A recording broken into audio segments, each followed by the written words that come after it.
Hello guys, welcome to our lecture ancient history. Ancient history में आज जो हम पढ़ेंगे वो होगा मगध एम्पायर में Shishunaga dynasty and Nanda dynasty. इससे पहले वाला लेक्चर में जो हरियंका डायनेस्टी है उसको हम कंप्लीट कर लिए हैं। ये क्विक रिवीजन के बेसिस पे स्टार्ट होने वाला है। और अगर आपको नोट्स भी चाहिए तो वो टेलीग्राम चैनल मिल जाएगा आपको, वहां से जाके आप नोट्स ले सकते हैं। आइए स्टार्ट करते हैं। सबसे पहले मगध एम्पायर के बारे में कुछ बात करते हैं, जो कि पहले भी बात कर चुके हैं। तो ये स्टार्ट हुआ था लगभग 6th सेंचुरी बीसी से, और जो 4th सेंचुरी बीसी का एंड फेज है वहां तक इसी का शासन था। ये बहुत ही पावरफुल किंगडम था और प्रोस्पेरियस किंगडम बोल सकते हैं, इस तरह का था। इसका कैपिटल जो है शुरू शुरू में वो राजगृह राजगृहा, जिसको राजगीर भी बोलते हैं। हालांकि बाद में इसको वैशाली और फिर पाटलिपुत्र भी किया गया, लेकिन शुरू शुरू में जो इसका कैपिटल था वो राजगृहा था। इसका ज्योग्राफिकल लोकेशन देखिए कितना अच्छा है। सबसे पहला तो ये गंगेटिक एरिया वाला है, गंगा और ब्रह्मपुत्र वाला रीजन में, तो ये बहुत ज्यादा फर्टाइल रीजन है। उसके बाद यहाँ पे आयरन ओर भी मिलता है, जो कि राजगीर में माउंटेन ही है, यहाँ पे आयरन ओर मिलता है। उसके बाद कॉपर और आयरन ओर भी जहाँ जो कि गाया में मिल जाएगा। उसके बाद नेचुरल फोर्ट है। नेचुरल फोर्ट कैसे? ये जो राजगीरा कैपिटल है उसके चारों साइड लगभग 5 हिल्स है, जो कि राजगीरा को सराउंड करता है, बांध के रखता है, उस पर कोई अटैक होने से बचाता है। ये जो मगध है इसका फाउंडर है बृहद्रथ, जो कि ऋग्वेद में भी मेंशन है। और ये बृहद्रथ डायनेस्टी स्टार्ट करता है। इसका पुत्र का नाम है जरासंध, जरासंध जो कि महाभारत में भी मेंशन है। देखिए मगध मगध मगध में सबसे पहला जो डायनेस्टी है वो है बृहद्रथ डायनेस्टी, जो कि इसका फाउंडर कौन है? बृहद्रथ। उसके बाद है प्रज्योत डायनेस्टी, उसके बाद हरियंकाज, और उसके बाद शिशुनाग, फिर नंद, और फिर मौर्य। ये जो हरियंका डायनेस्टी है ये कंप्लीट हो चुका है। अभी जो हम पढ़ेंगे वो शिशुनाग और नंद। लेकिन कुछ कुछ जो हरियंका डायनेस्टी में जो किंग है उसके बारे में बात कर लेते हैं। देखिए ये टाइम पीरियड है, देख लीजिएगा एक बार। और सबसे पहला जो हरियंका का है, जो कि फाउंडर भी है, वो है बिंबिसार। उसके बाद अजातशत्रु, और उसके बाद उज्जैन। उज्जैन जो है इसका जो सक्सेसर है वो बहुत ही वीक था, जो कि पूरा पूरी 30 साल तक ही जो हरियंका डायनेस्टी है उसको आगे प्रोसीड कर पाया। अब देखिए शिशुनाग के बारे में बात करते हैं। शिशुनाग जो है हरियंका डायनेस्टी में वर्कर के रूप में काम कर रहा था वहां पे। तो इसका पोजीशन जो है वो अमात्या का था, यानी कि हाई रैंकिंग ऑफिसर वाला।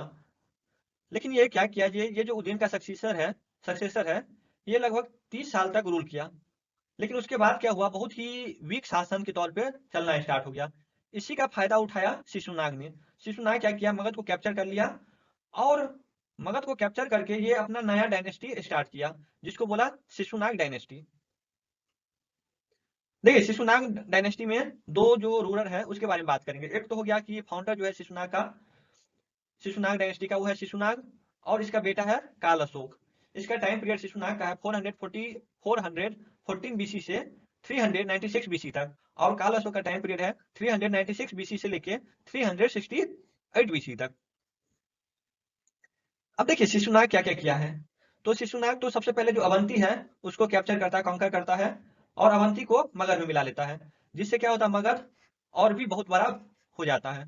उसके बाद ये जो कैपिटल है राजगृहा, उसको राजगृहा से शिफ्ट करके वैशाली करता है। ये कौन करता है? शिशुनाग। शिशुनाग का बेटा है काल अशोक। इसका क्या क्या योगदान है? तो ये जो सेकेंड बुद्धिस्ट काउंसिल है ये ऑर्गेनाइज करता है, जो कि वैशाली में ऑर्गेनाइज करता है। उसके बाद जो ये वैशाली जो है कैपिटल, उसको वैशाली से शिफ्ट करके पाटलिपुत्रा ले जाता है इसको। देखिए आफ्टर काल अशोक के बाद के पीरियड का, काल अशोक को 10 बेटा था। 10 का 10 बेटा ने 2 साल तक एक एक करके रूल किया है। लेकिन सबसे जो लास्ट का जो राजा है वो है Mahanandin. Last king of Shishunaga dynasty was Mahanandin. अब महानंदीन का एक बेटा है। महानंदीन का एक बेटा कौन है? महापद्मानंद, जो कि नाजायज बेटा है, इलेजिटमेट सन। इसकी जो माता है वो क्षुद्र है। अब महापद्मानंद क्या करता है, अपने नाजायज पिता महानंदीन को मार देता है, किल कर देता है, और ये राजा बन जाता है, किंग बन जाता है मगध का। आइए महापद्मानंद के बारे में बात करते हैं। देखिए ये जो महापद्मानंद है, महापद्मानंद क्या किया, अपने पिता का हत्या कर दिया, जिसका नाम था महानंदीन, और ये अपना अलग शासन स्टार्ट किया मगध में, जिसको बोला गया नन डायनेस्टी। अब नन डायनेस्टी में दो किंग इंपोर्टेंट है, एक महापद्मानंद और एक धनानंद। देखिए महापद्मानंद का जो टाइम पीरियड है वो है 366 बीसी से 329 बीसी तक, और इसका जो बेटा है धनानंद वो स्टार्ट करता है 329 बीसी से 321 बीसी तक। नन डायनेस्टी का जो फाउंडर है वो है महापद्मानंद, और ये नॉन क्षत्रिय डायनेस्टी है। फर्स्ट ऐसा डायनेस्टी है मगध में जो कि नॉन क्षत्रिय डायनेस्टी है, वो कौन है? नन नन डायनेस्टी। ये जो महापद्मानंद है बहुत ही मोस्ट पावरफुल रूलर राजा है, और ये तरह तरह का टाइटल अपने आप को दिया है, जैसे कि एक रथ हो गया, सर्व छत्रांतक हो गया, एक छत्रा हो गया। एक रथ का मतलब हो गया मोस्ट पावरफुल किंगडम। सर्व छत्रांतक का मतलब हो गया ये क्या किया था, नॉर्थ इंडिया में जितना क्षत्रिय राजा था उस सबको मार के, वो सब राजा को नॉर्थ इंडिया में मार के, क्षत्रिय राजा को मार के ये अपना टाइटल दिया था सर्व छत्रांतक का। उसके बाद एक छत्रा का यानी कि ये बोलता है कि ये जो अर्थ है उस पे एक ही राजा है, और वो कौन है? महापद्मानंद। इसीलिए इसको एक छत्र भी बोला गया कि ये जो पूरा अर्थ है, whole earth under one ruler, whole earth under one ruler. Mahapadmananda है, ये कौशल को कॉन्कर किया है और कलिंग, इन दोनों को कॉन्कर किया है। अब देखिए, जब ये कलिंग को कॉन्कर करता है तो ये जो इमेज ऑफ जीना है उसको भी छीन लेता है कलिंग से as a victory trophy. He brought an image of the Jina as a victory trophy. ये मेंशन कहाँ पे है? तो हाथी गुम्फा इंस्क्रिप्शन है, वहां पे ये मेंशन है कि ये जो कलिंग से जब वार हुआ था, जब कलिंग से जीता था, तो ये इमेज ऑफ जीना जो है एज अ विक्ट्री के रूप में ले लिया था। महापद्मानंद देखिए, महापद्मानंद है, ये बहुत सारे स्टेट को कांकर किया था, तो इसके पास बहुत ज्यादा वेल्थ हो गया था, इनॉर्मस वेल्थ हो गया था। ऐसा मेंशन है तमिल संगम के आहाना नूरू में। आहाना नूरू जो कि जिसका पोएट है मामू लनार। अब देखिए, धनानंद कोई खास राजा तो है नहीं, बहुत ही अयास राजा था। ये जो है ये नंद डायनेस्टी का लास्ट किंग है, last king of Nand dynasty. ये अपने टाइम पीरियड में कोई एक्सपांशन नहीं किया, मगर जितना ही महापद्मानंद छोड़ा था उतना ही तक लिमिट हो चुका था धनानंद के टाइम पीरियड में। अब देखिए, धनानंद के टाइम पीरियड में अलेक्जेंडर भी अटैक किया था। हालांकि ये मगध तक तो नहीं पहुंच पाया था, लेकिन इंडिया के नॉर्थ वेस्टर्न वाला पार्ट में अलेक्जेंडर अटैक किया था। देखिए, धनानंद जो है ये, इसके पास बहुत ज्यादा वेल्थ होने के बावजूद भी ये लोगों पे बहुत ज्यादा टैक्स लेता था। एग्रीकल्चर टैक्स, कमर्शियल टैक्स, ये सब टैक्स बहुत ज्यादा लिया करता था। तो इसी टैक्स के रिलेटेड बात करने के लिए चाणक्य पहुंचा। चाणक्य कौन है? Professor of political science and economics eight university of Takshashila. Takshashila में ये पॉलिटिकल साइंस एंड इकोनॉमिक्स का प्रोफेसर है। जब ये चाणक्य बात करने के लिए गया तो ये धनानंद क्या किया? चाणक्य का इंसल्ट किया। चाणक्य का इंसल्ट किया और उसको लात से धक्का मार के उसको अपने महल से बाहर फेंक दिया। तभी चाणक्य ने प्रतिज्ञा किया कि मैं अपना चोटी तब तक नहीं बांधूंगा जब तक मैं नन डायनेस्टी को उखाड़ के न फेंक दूं। I will not tie my hair until I uprooted Nanda dynasty. अब चाणक्य क्या करता है? अपना एक स्टूडेंट खोजता है जो कि नंद डायनेस्टी के ऊपर काम करे। अब इसको स्टूडेंट मिल जाता है चंद्रगुप्त मौर्य। चंद्रगुप्त मौर्य को ये एडमिशन करवाता है तक्षशिला में, और एडमिशन करवा के तक्षशिला में अपने साथ रखता है, और इसको तरह तरह का ज्ञान देके इसको बहुत पावरफुल बनाता है, बहुत पावरफुल बनाता है। अब इसके बारे में बात करते हैं। ये